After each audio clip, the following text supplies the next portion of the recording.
Well, this is a case in which the 2025 Act has been framed, for the purposes of protection of waqfs. But in reality, it is designed to capture waqfs through a process which is non-judicial, through a process which is executive, through a process in which those to whom this property belongs, because waqf can't be created without, except through private properties owned by the individual concerned.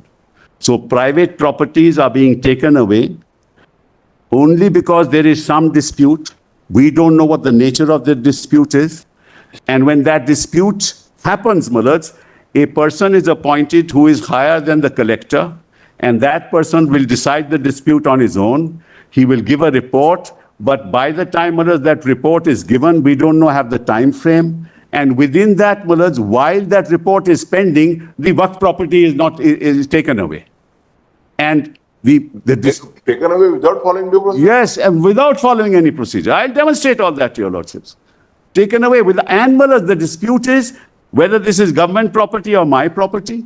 He will decide that. He is a nominee of the government, mullahs, who is higher than the collector. So the government decides its own dispute without any judicial procedure. And while that dispute is pending, while that report is pending, the property is taken away. It is no longer waqf property. And there is no procedure. And anybody can create a dispute. So this is one aspect of the matter, which is in the context of what I say, it was designed to take over and capture waqf properties. That's number one.